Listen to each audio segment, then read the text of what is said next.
Mis recuerdos de niña son como retales de tela vieja, algunos deshilachados, otros con colores aún vivos, pero todos forman parte de la misma manta que es mi vida. Nací en un pueblo pequeño, de esos donde el tiempo parece ir más despacio y las campanas de la iglesia marcan el ritmo de cada día. Éramos 5 hermanos, y yo la del medio, siempre buscando mi sitio entre el bullicio y las responsabilidades que caían sobre los más mayores. Mi padre era jornalero, y mi madre, una mujer fuerte y callada, hacía maravillas con lo poco que teníamos, estirando cada céntimo y cada miga de pan como si fueran oro. Nuestra casa era humilde, de paredes encaladas y un patio interior donde mi madre cultivaba geranios y alguna que otra hierba aromática. Recuerdo el olor a tierra mojada después de la lluvia, el canto de los pájaros al amanecer y el trajín constante de mis hermanos. No había lujos, ni siquiera lo que hoy se consideraría básico, pero había calor. Calor de hogar, de familia, de saber que a pesar de las penurias estábamos juntos. Las noches de invierno nos acurrucábamos todos alrededor de la lumbre, escuchando las historias que mi abuela contaba, cuentos de antaño que nos transportaban a mundos lejanos y nos hacían olvidar el frío que se colaba por las rendijas de las ventanas. Mi abuela, ella sí que era un personaje. Tenía las manos curtidas por el trabajo y los ojos llenos de sabiduría. Fue ella quien me enseñó los primeros puntos de costura, con un dedal de plata que había sido de su madre y que guardaba como un tesoro. Me sentaba a su lado, observando cómo sus dedos ágiles convertían un trozo de tela en algo hermoso, y sentía una fascinación que aún hoy me acompaña. La escuela era un privilegio para pocos, y para las niñas, a menudo, una etapa corta. Fui hasta los 10 años, lo justo para aprender a leer y escribir con soltura. Recuerdo a la maestra, doña Carmen, una mujer estricta pero justa, que nos inculcaba el amor por las letras y la importancia de la decencia. Pero la vida en el campo era dura, y pronto tuve que dejar los libros para ayudar en casa. Mis hermanos mayores ya trabajaban en lo que podían, y yo, siendo la siguiente, sentía la responsabilidad de aportar mi granito de arena. No me quejaba, era lo normal. En aquella época, los niños no tenían tiempo para la niñez tal como se entiende ahora. Éramos pequeños adultos, con tareas y obligaciones que cumplir. Mi primer contacto serio con el mundo de la costura fue a los 12 años. Mi madre, viendo mi interés y mi habilidad con la aguja, me llevó al taller de la señora Emilia, la modista del pueblo. Era un lugar mágico para mí, lleno de telas de todos los colores, patrones colgados de las paredes y el zumbido constante de la máquina de coser. La señora Emilia era una mujer menuda pero con un carácter de hierro. Me enseñó desde lo más básico, a enhebrar una aguja, a cortar con precisión, a hacer dobladillos invisibles. Pasaba horas y horas en aquel taller, desde el amanecer hasta el anochecer, aprendiendo el oficio. Al principio, solo me dejaban hacer las tareas más sencillas, como coser botones o descoser costuras mal hechas, pero yo observaba cada movimiento de la señora Emilia, cada puntada, cada detalle. Soñaba con el día en que pudiera confeccionar un vestido entero, un vestido hermoso que hiciera brillar a quien lo llevara. El taller de la señora Emilia era el centro de la vida social de las mujeres del pueblo. Allí se contaban las noticias, se compartían los cotilleos y se desahogaban las penas. Yo, callada en mi rincón, escuchaba todo. Aprendí mucho más que a coser. Aprendí sobre la vida, sobre las alegrías y las tristezas de la gente, sobre los sueños y las frustraciones de las mujeres de mi tiempo. Veía cómo un vestido podía transformar a una persona, no solo por fuera, sino también por dentro. Una mujer que se sentía guapa, se sentía más segura, más fuerte.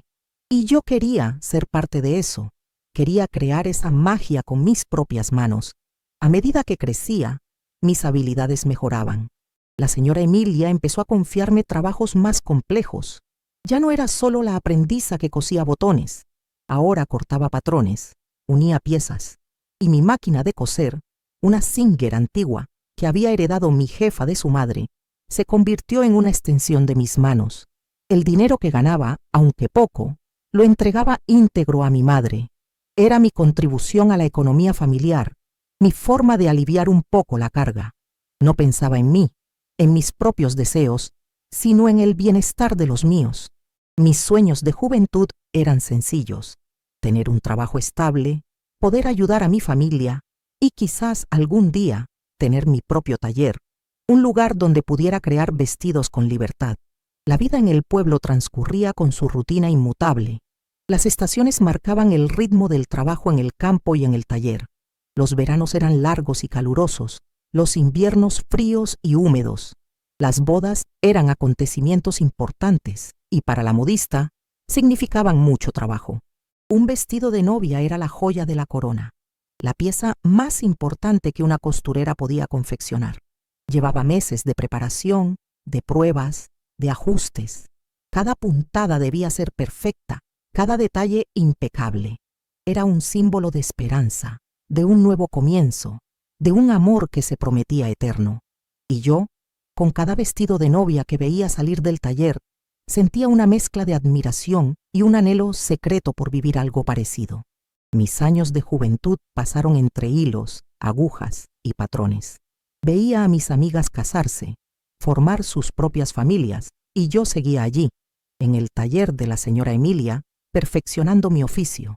No me sentía sola. El trabajo me absorbía por completo, y la compañía de mi jefa y las clientas llenaba mis días. Pero a veces, en las noches tranquilas, cuando el pueblo dormía, me preguntaba qué me depararía el futuro. Si algún día yo también vestiría de blanco, si encontraría un amor que me hiciera soñar, o si mi destino sería el de una solterona dedicada por completo a su aguja y su dedal. No me atrevía a pensar demasiado en ello. La vida era lo que era, y uno debía aceptarlo con resignación y trabajo duro. Un día de primavera, cuando los almendros ya habían florecido y el aire olía a azahar, llegó al taller un encargo especial. No era un vestido cualquiera, era el vestido de novia de la hija del alcalde, la señorita Carmen, una muchacha de buena familia, educada y con una belleza serena.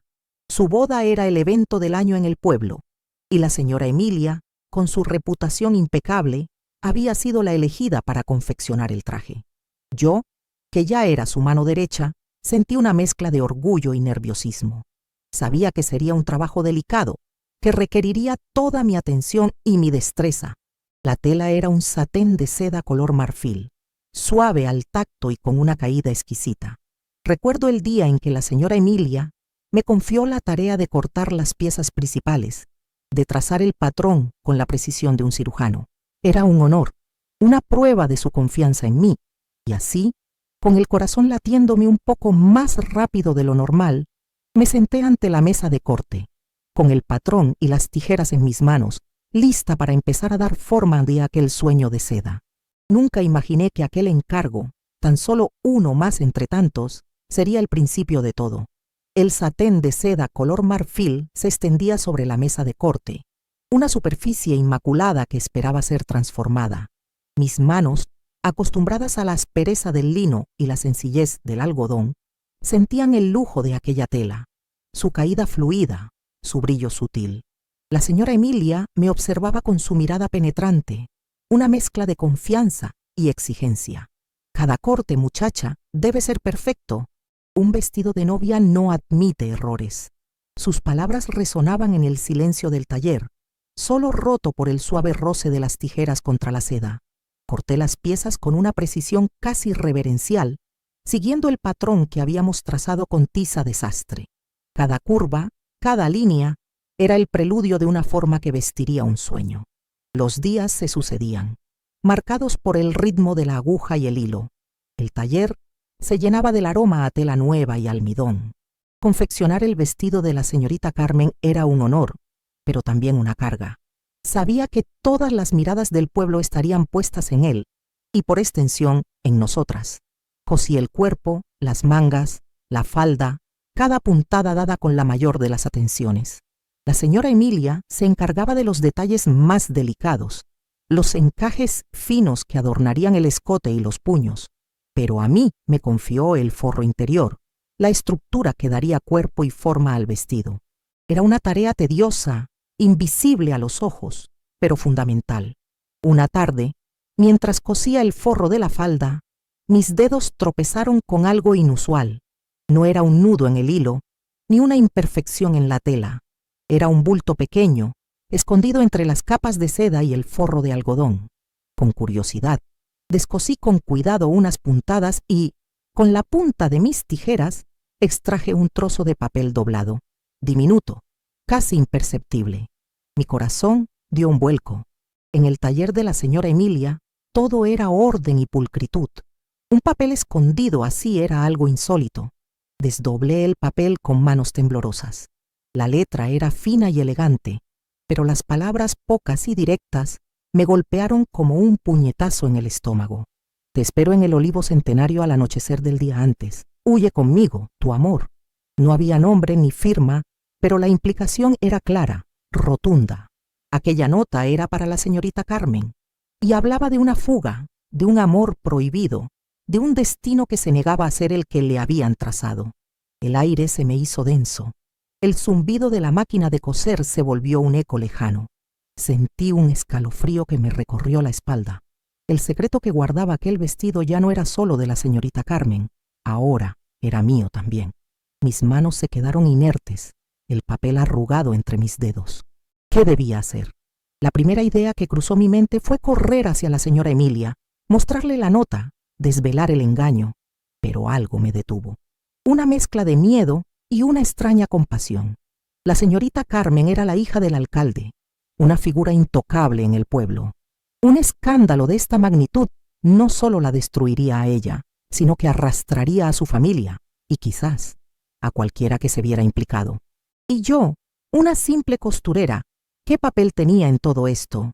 ¿Era mi deber intervenir o debía permanecer al margen como si nada hubiera pasado? Guardé la nota en el bolsillo de mi delantal, sintiendo su peso como una piedra. A partir de ese día, mi percepción de la señorita Carmen cambió por completo. Ya no era solo la novia elegante y serena que venía a las pruebas. Ahora, cada vez que la veía, buscaba en sus ojos un atisbo de la tormenta que debía llevar por dentro. La observaba con una nueva atención, notando su nerviosismo disimulado, la forma en que sus manos se aferraban a la tela durante las pruebas, la ligera palidez de su rostro. ¿Quién sería ese amor que la esperaba bajo el olivo centenario?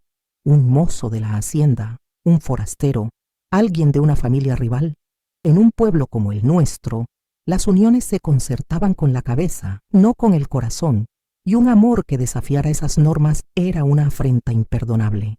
El prometido de la señorita Carmen era don Ricardo, un hombre de negocios de la capital, mayor que ella, con una fortuna considerable y una reputación intachable. Su matrimonio era una alianza perfecta para ambas familias, un paso más en la consolidación del poder y la influencia del alcalde. Los preparativos de la boda eran un despliegue de ostentación, con banquetes, bailes y la promesa de una vida de lujos para la novia. Pero bajo esa fachada de prosperidad, yo sabía que se escondía un corazón dividido.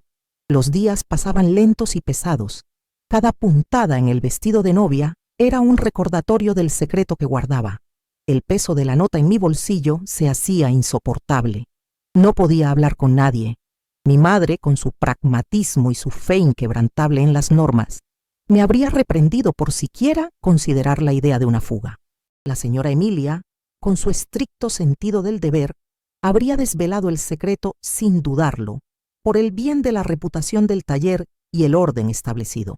Estaba sola con aquel dilema, una muchacha de pueblo con una responsabilidad que me superaba.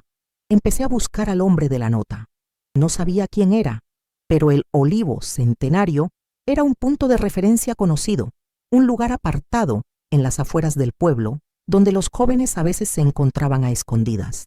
Mis ojos se volvieron más agudos, mis oídos más atentos. Observaba a los mozos que pasaban por la calle, a los hombres que venían al pueblo por trabajo. Una tarde, mientras iba al mercado, vi a la señorita Carmen en la plaza, hablando con una de sus amigas. Su mirada se desvió por un instante hacia un joven que pasaba con un carro cargado de leña. Era un muchacho de mi edad, quizás un poco mayor, con el pelo oscuro y unos ojos intensos. No era de familia rica, su ropa era sencilla, sus manos fuertes y curtidas por el trabajo. Sus miradas se cruzaron, un destello fugaz, casi imperceptible, pero para mí, que ahora buscaba señales, fue como un relámpago. ¿Podría ser él? El joven se llamaba Mateo. Lo había visto alguna vez en la iglesia o en la feria del pueblo. Era hijo de un carpintero, un hombre honesto y trabajador, pero sin propiedades ni grandes aspiraciones.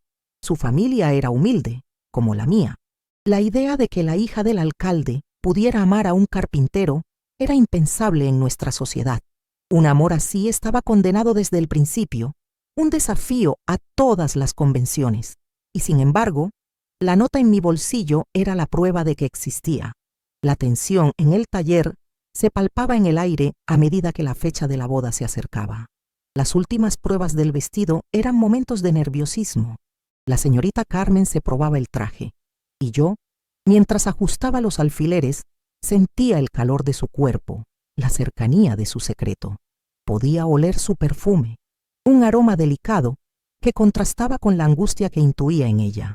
Una vez, mientras la ayudaba a quitarse el vestido, noté una pequeña marca en su muñeca, como si se hubiera apretado la mano con fuerza. ¿Era el estrés de la boda o la desesperación de una decisión inminente? El dilema me consumía. Si entregaba la nota a la señorita Carmen, la estaría animando a una locura, a una vida de penurias y deshonra. Si la destruía, estaría condenándola a un matrimonio sin amor, a una vida de infelicidad. Mi corazón de muchacha, que apenas empezaba a entender los vericuetos del amor, se debatía entre la lealtad a las normas y la compasión por un alma atrapada. Recordaba las historias de mi abuela, de amores imposibles y sacrificios silenciosos. Era este uno de ellos. Una noche no pude dormir. El peso del secreto era demasiado grande. Me levanté de la cama, encendí una vela y saqué la nota de mi delantal. La leí una y otra vez, intentando descifrar el destino de aquella pobre muchacha. La imagen de Mateo, el carpintero, se cruzaba con la de don Ricardo, el hombre de negocios. La elección era abismal. Sentía una punzada de envidia, quizás, por la pasión que Carmen parecía sentir, aunque fuera prohibida. Mi vida era sencilla, predecible, sin grandes dramas ni grandes amores. Pero también era segura. Decidí que no podía quedarme de brazos cruzados.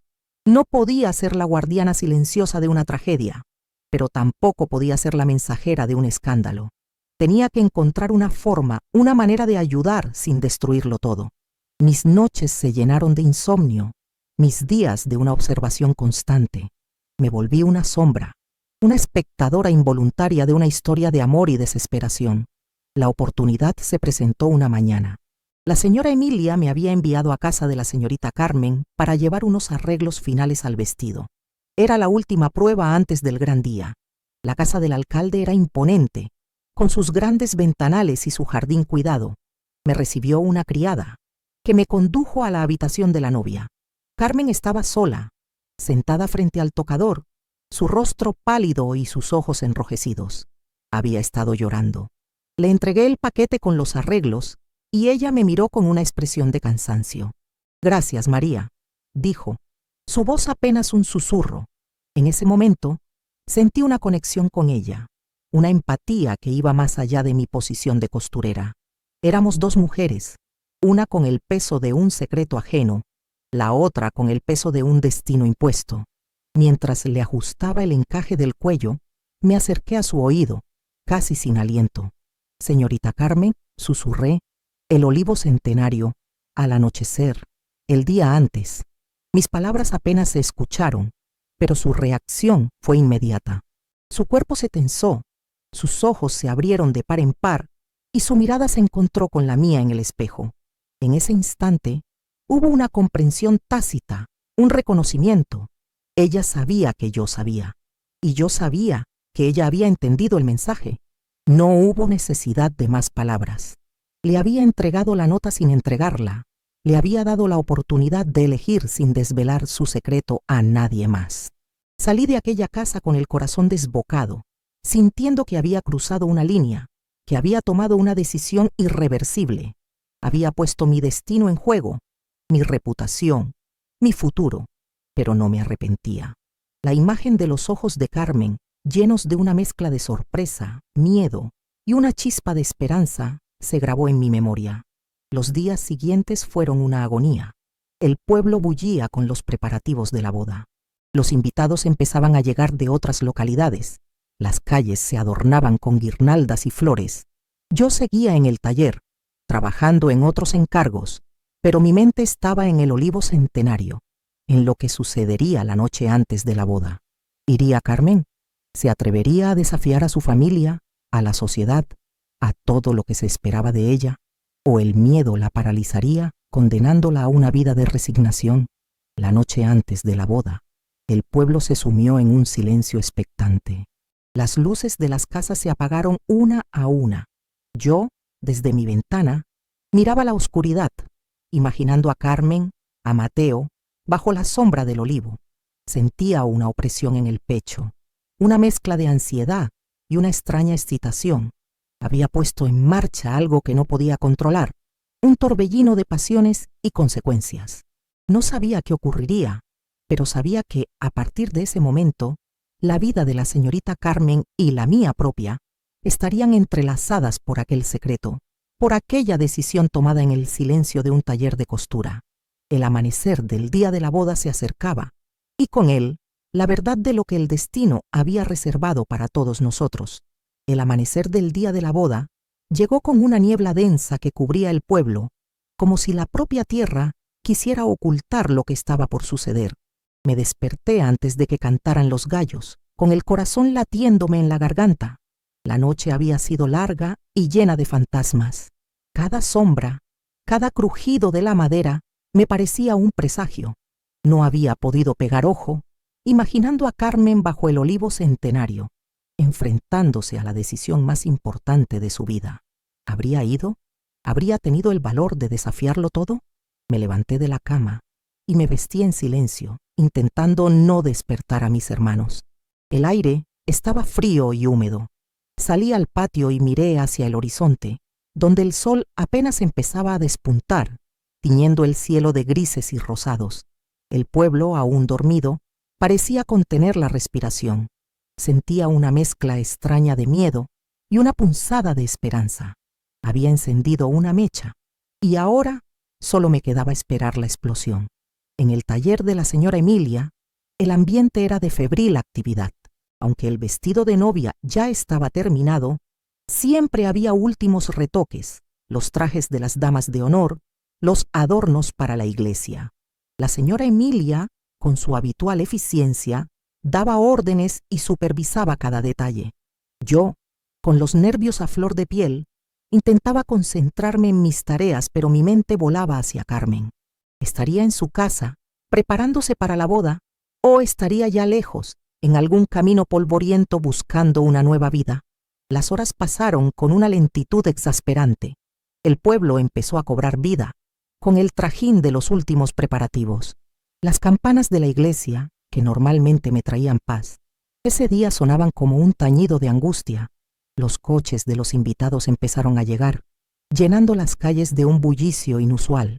Las mujeres del pueblo, vestidas con sus mejores galas, se dirigían hacia la iglesia, comentando la fastuosidad de la boda y la suerte de la señorita Carmen. Yo escuchaba sus palabras, sus risas, y sentía un nudo en el estómago. La señora Emilia me pidió que fuera a la iglesia para ayudar con los últimos adornos florales. Era una excusa perfecta para estar allí, para ser testigo de lo que ocurriría. Caminé por las calles, sintiendo la mirada curiosa de la gente, la expectación en el aire. La iglesia estaba engalanada como nunca, con guirnaldas de flores blancas y velas encendidas que creaban un ambiente solemne. El altar lucía espléndido, esperando a los novios. Los invitados empezaron a llenar los bancos, susurrando y buscando sus asientos. Reconocí a muchas caras conocidas, a las familias más importantes del pueblo, a los amigos de don Ricardo.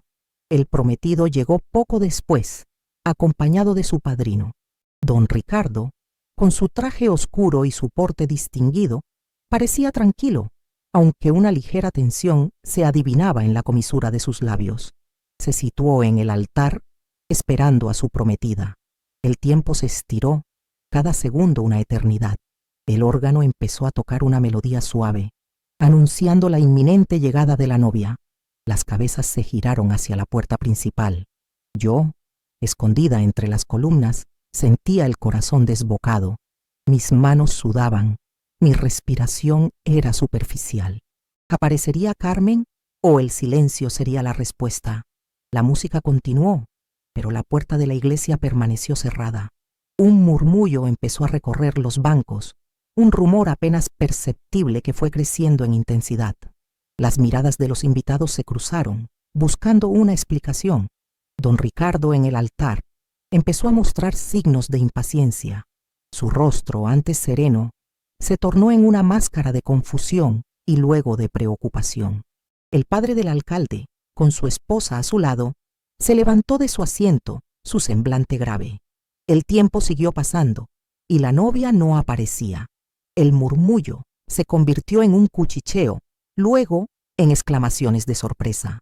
La música del órgano se detuvo abruptamente, dejando un silencio ensordecedor que amplificaba la tensión. El padre de Carmen, el alcalde, se acercó a don Ricardo susurrándole algo al oído. La expresión de don Ricardo se endureció. Sus ojos se clavaron en la puerta, una mezcla de incredulidad y furia. Y entonces, la verdad se hizo innegable. La señorita Carmen no estaba allí, no iba a casarse. El escándalo estalló como un trueno en medio de la iglesia. La gente empezó a levantarse de sus asientos, las voces se alzaron, los comentarios se multiplicaron. «¡Se ha fugado! ¡Qué deshonra! ¡La hija del alcalde!». El nombre de Carmen, antes pronunciado con respeto, ahora se teñía de desprecio y lástima. El rostro de la madre de Carmen se cubrió de lágrimas, mientras su padre intentaba mantener la compostura, aunque su mandíbula apretada revelaba la rabia y la humillación. Don Ricardo, con el rostro lívido, abandonó el altar, su figura rígida y sus pasos firmes, el orgullo herido más allá de toda medida. Yo permanecí inmóvil, pegada a la columna, sintiendo una mezcla de alivio y terror. Alivio porque Carmen había elegido su propio camino, terror por las consecuencias que aquello traería. Había sido testigo de un acto de rebeldía, de una decisión que cambiaría para siempre el destino de una familia y la percepción de todo un pueblo. Sentí una punzada de orgullo secreto por ella, por su valentía, por haber dicho no a lo que se esperaba de ella, pero también sentí el peso de mi propia implicación. Si se descubría mi papel, por pequeño que fuera, mi vida en el pueblo estaría arruinada. Salí de la iglesia en medio del caos, intentando pasar desapercibida. Las calles, antes festivas, ahora eran un hervidero de chismorreo y condena. La noticia corrió como la pólvora. La hija del alcalde se había fugado con un carpintero, un don nadie. La deshonra era mayúscula. Los comentarios eran crueles, llenos de moralina y juicio. Una muchacha de buena familia, ¿cómo ha podido hacer algo así? Seguro que la ha engatusado ese sinvergüenza. Ahora vivirá en la miseria, se lo merece. Regresé al taller con el alma encogida. La señora Emilia ya lo sabía. Su rostro estaba pálido y sus labios apretados. «¡Qué barbaridad, María!», exclamó. «¡Qué escándalo! Pobre familia del alcalde, qué vergüenza». Me miró con una expresión de desaprobación general, pero sin sospechar nada. No me preguntó nada, ni yo dije una palabra. Me limité a asentir, fingiendo la misma consternación que ella, pero por dentro sentía un torbellino de emociones. Los días siguientes fueron difíciles. La familia del alcalde, sumida en la vergüenza, intentó borrar todo rastro de Carmen. Se dijo que se había ido a un convento, que había enfermado gravemente, que había muerto. Pero los rumores eran más fuertes. La gente del pueblo sabía la verdad, o al menos la versión más cercana a ella. Se decía que Carmen y Mateo habían huido a la capital, buscando anonimato y una nueva vida, que habían dejado atrás todo, sus familias, sus nombres, sus pasados, por un amor que no cabía en las estrechas normas de nuestro pueblo. La vida en el taller continuó, pero el ambiente había cambiado. La señora Emilia estaba más seria, más preocupada por la reputación. Yo, por mi parte, me volví más reservada, más consciente de los secretos que la gente guardaba bajo la superficie. Aquel incidente me había abierto los ojos a la complejidad de las vidas ajenas, a los sacrificios que algunos estaban dispuestos a hacer por sus deseos más profundos. Pasaron los meses, luego los años. El recuerdo del escándalo se fue diluyendo, aunque nunca desapareció del todo. La familia del alcalde recuperó su posición, aunque la herida de la fuga de Carmen siempre estuvo ahí, un recordatorio silencioso de una hija que había elegido su propio camino. Nunca más se supo de Carmen y Mateo con certeza. Algunos decían que los habían visto en un pueblo lejano, trabajando duro, viviendo una vida sencilla pero libre. Otros que habían fracasado y regresado arrepentidos. Pero para mí, lo importante no era el final de su historia, sino el hecho de que habían tenido la oportunidad de escribirla. Mi vida, por su parte, siguió su curso. Continué trabajando con la señora Emilia, perfeccionando mi oficio. Con el tiempo, mi habilidad se hizo reconocida y empecé a tener mis propias clientas. Ahorré cada peseta con la esperanza de abrir mi propio taller algún día. Nunca me casé. Quizás, después de haber sido testigo de un amor tan apasionado y prohibido, los amores más convencionales no me parecían tan atractivos. O quizás, el secreto que guardaba me había hecho más cautelosa, más consciente de los riesgos y las recompensas de las grandes decisiones. El vestido de novia de Carmen, el que nunca se usó, permaneció en el taller durante un tiempo, un fantasma de seda y encaje.